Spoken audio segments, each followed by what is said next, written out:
કોઈનું ભણતર નક્કી નથી કરતો કે આ પૈસા વાળા તો વીઆઈપી લાઈન ભગવાન એને આપ્યું તો મને એનો વિરોધ નથી, પણ આ સર્વ જ્ઞાતિ સમાન, કોઈને અન્યાય નહીં.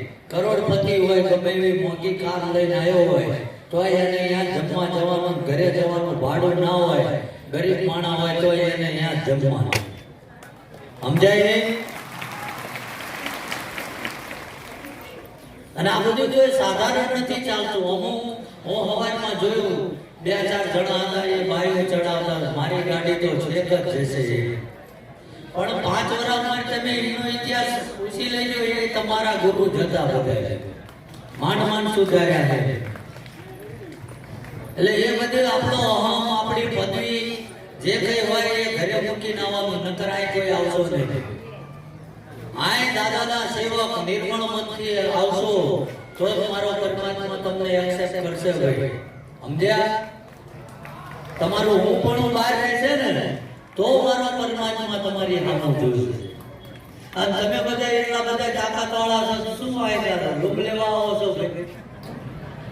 એને રો ત્યાં મેં કોઈ ટપાલ આપી, પધારો આમંત્રણ આપ પાડ્યું હોય કે આય તમારા હૃદયનો ભાવ વ્યક્ત કરો, તમારી લાયકાત હોય, તમારી જેવો વિશ્વાસ, મારો પરમાત્મા જે આપે એ લઈ જાઓ. હું કોઈ ત્રાજવી ચોખી નથી આપતો. સમજાય ને? બીજું કે દાદાનો એવું હતું, આપણું આ યુવા પેઢી વ્યસનના માર્ગે જતી રહી છે.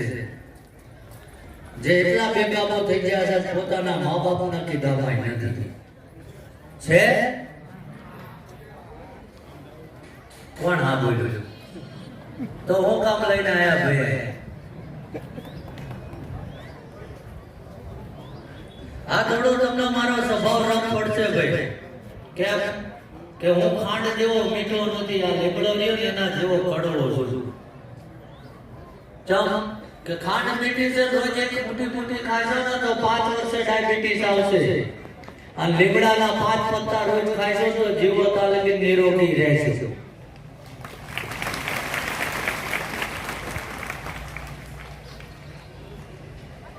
એટલે વ્યસન ના અભ્યાસમાં ચાલીએ છીએ. દાદાનો મુખ્ય ઉદ્દેશ એ છે કે યુવા પેઢી આપણી ગેરમાર્ગે જતી રહી છે. અને મને તકલીફ પડી છે ભાઈ કે જે દીવ તરફ જતા હતા ને એને હું શિવ બાજુ લાવ્યો છું. તકલીફ મને પડી, પણ કેમ કે દાદા એક માધ્યમ ઘણા, હું તો આજ તો તમને ટાઈમ જ છે ઘણું સમજાવું, જેને ટાઈમ હોય. અને મોડું થતું હોય તો ગાડી ઉપડતી હોય જતા રહે એના કાયમ મોડું થવાનું. કે એ સમજાવું છે તમને કે અંધશ્રદ્ધા, મારો કોઈનો વિરોધ નથી, મારો કોઈ શત્રુ નથી, મારો કોઈ અંગત મિત્ર નથી.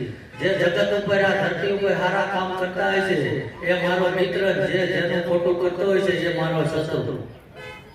સમજાય? આ મારો કોઈનો અંગત દુશ્મની નથી,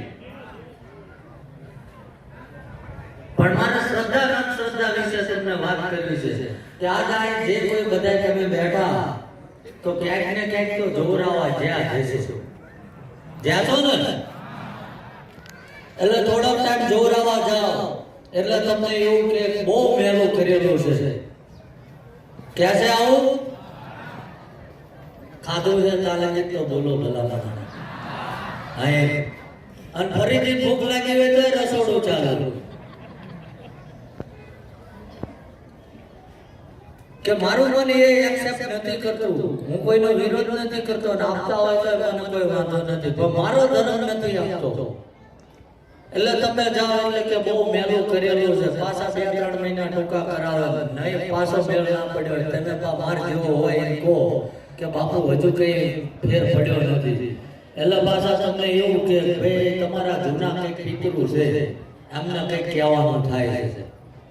ક્યાં છે ને આવું પાછળ? આ નગર આપણે યાદ જાઓ, આપણા કર્મમાં એ જ લખ્યું છે, લોભિયા હોય ને ધુતારા ભૂખે ના મરે. પાછા 2-4 મહિના આવરી ટૂંકા કરાવશે, પછી જૈસે એટલે કહે છે એ તો બધું થઈ ગયું, પણ તમારા મઠમાં માતાજી નથી, માતાજીનું કંઈક કહેવાનું છે. ક્યાં આવું પાછા 2-4 મહિના ટૂંકા કરાવે આવરી 12 મહિના ભેગા કરજે ધક્કો મારી તોય મેળ પડ્યો ના હોય પાછા તને હજુ બાપુ કઈ ફેર નથી તા છેલ્લે ગોલો બાદશાહ રાણી કાઢે તળમાં મેલડી છે એને કઈ કહેવાનું છે ક્યાં છે ને આવું એટલે મને આ કોઈનો વિરોધ નથી પછી તમને લિસ્ટ આપે મોટું આટલું ચવાણું વાળવું પડશે આટલી મીઠાઈ લાવજો ફલાણું લાવજો ના લાવજો તે લાવજો આપે છે ભાઈ ના મજા આવતી હોય ઉભા થઈને ઘેર જતા રહો જેને સાંભળવું એ વાય ઉભા છે એટલે ખોટો સાઈડે ખાલી કરો બીજા સાઈડે દે ભલા મને આ જગ્યાનો ખાઈ જો હા ના બોલી તો ધરતી ઉપર રહેવાનો અધિકાર જ નથી જેથી જાગશો અહીંયા એક તો નથી જાગતા તો ચા જાગશો ગામમાં તો કોઈ વારો આવવા નથી દેતા ફલાણા મોદી સાહેબને ના ખબર પડે આમ કર્યું તો હારું તું જતો રહે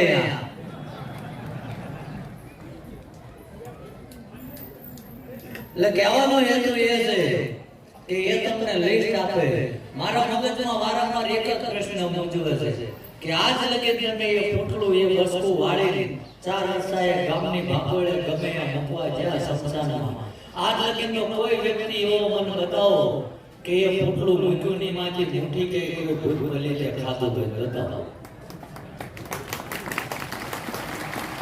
ખાધું ક્યાં મમ્મીનું સજ ના ખાય એટલે બા આપણા દીકરા દીકરી થોડા ઘરમાં ભણેલા હોય એવું એના મમ્મી પપ્પાને કે આવું બધું ના હોય અને મારા જેવા પાસે લાયા હોય તો મારી જેવો ગરમ થઈ જાય કે આમને ક્યાં લઈને આયા આ તો વી ઘરથી છે ભગવાનમાં માનતો નથી મારું અપમાન કર્યું હવે જીવતા લાગે તમને હક ના આવવા દો ક્યાં છે ને આવરી ડીવરાવે હવે તમે જ્યાં જાઓ તમારું કોઈ હું કરી આલે હું જોઉં છું તું ભાઈ તારું હું કરીને તો કામનું કરેલું છે એટલે મારું મગજ આ વસ્તુ નથી શીખવાડતું પછી પાછા એ બધું થાય ને એ બધા ગંધના ભૂખ્યા હોય આવું ક્યાં છે ને તો ગંધના ભૂખ્યા હોય તો ગુજરાતમાં ઠેર ઠેર જગ્યાએ ચવાણાની ફરસાણની દુકાનો છે તો ભૂતને ક્યાં ભાડા ભરવાના અહીંયા જઈને ગંધ ના લઈ આવે આપણા ઘરે ઊંઘામાં આવે આપો પણ જવાબ હા દુકાનવાળો ના પાડે ભૂત ગંધ લેવાતી હોય તો અને એ આ હોગ્રામ ચવાણામાં આપણા લોકોના ઘરે આવે આપણે ટોકરું કરી લાયા હોય એટલે આ બધું મારું મગજ નથી શીખાડતું ભાઈ સમજાય બીજું વ્યસન મુક્તિ માટે આપણે સતત પ્રયાસ કરીએ છીએ અને દાદાના આશીર્વાદથી આજ મહેનત કરતા કરતા છેલ્લા 8 મહિનામાં આપણે 75,000 થી વધુ લોકો દારૂ મુકાયા છે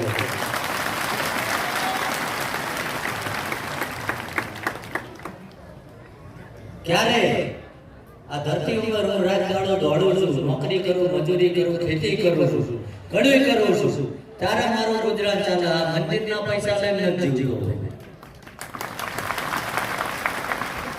બે ત્રણ કામકાજ કરું છું એવું નથી પણ મહેનત પરસેવાનું કે મેં વટથી એવું કીધું છે દાદાને કે જો તે કોકની લાજ રાખવા હાટું આ ધરતી ઉપર લોહી રેડી દીધું છે તો જીવતા લગી મારી ફરજમાં આવે છે કે કદાચ તું પરીક્ષા લેવા ઉતરી જા છાશને રોટલો માળી ખાઈ લે બાકી ધૂણોઈનો ધંધો નહીં કરવો કોઈના ઘરે મારી પધરામણી થઈ હોય કદાચ હું આવ્યો હોય કે હારા પ્રસંગમાં દેવના અવસરમાં આવ્યો હોય અને કોઈ સિંગલ વ્યક્તિ એવું સાબિત કરી દે કે ભાઈ બાપુ કે બાપુના સેવકો અમે પગમાં કવર મૂક્યું હતું ને એ ખીચામાં મૂક્યું તો આ માથું ઉતારી ભોળાનાથના પગમાં નાખી દીધું બાકી શું અમે ડબોળથી ધંધો કરતા ના આવડતું ને ડાબા હાથનો ખેલ છે પૈસો કમાવો હોય તો એક જ નાનું એવું ઉદાહરણ આપીશ તમને કે તમે બધા હું આટલું ના પાડું છું છતાંય નાળિયેર લાવો છો અગરબત્તીના પડીકા લાવો તલવારો લાવો છો સાફા લાવો પાઘડીઓ લાવો છો ને લાવો છો જો ખરેખર દાદાને માનતા હોય તો હવે આવું ક્યારે લઈને ના આવતા બાપે. કે 1500 રૂપિયાની તલવાર લાવો છો, 2000 રૂપિયાની પાઘડી લાવો છો, 500 રૂપિયાનો સાફો લાવો છો, તો જે ગરીબ વર્ગ છે, જેના ઘરે રોટલાના વાંધા છે, એ 500 રૂપિયા એના ઘરે કન્યાનો આપી દેજો. મારો ઠાકર સાફો પહેરી લીધો. કોઈ વસ્તુની માર જરૂર નથી. મારો ઠાકર એવું કે 900 વર્ષ ઉગાડામાં પડ્યું રહ્યું, કોઈ ખોખરું નાળિયેર નથી લીધું તો મને હું થઈ જણાય. તો હવે તમારા નાળિયેરથી એનું પેટ હું ભરાવવા? જે નાળિયેરમાં 20 રૂપિયા બગાડો છો તો ગરીબ માણસ રોડ ઉપર કદાચ માંગતો હોય અને કહેવાનું ભીખ ના માંગી, મજૂરી કર, લે આ બિસ્કિટનું પડીકું ખાઈ લેજે, કાલથી ધંધો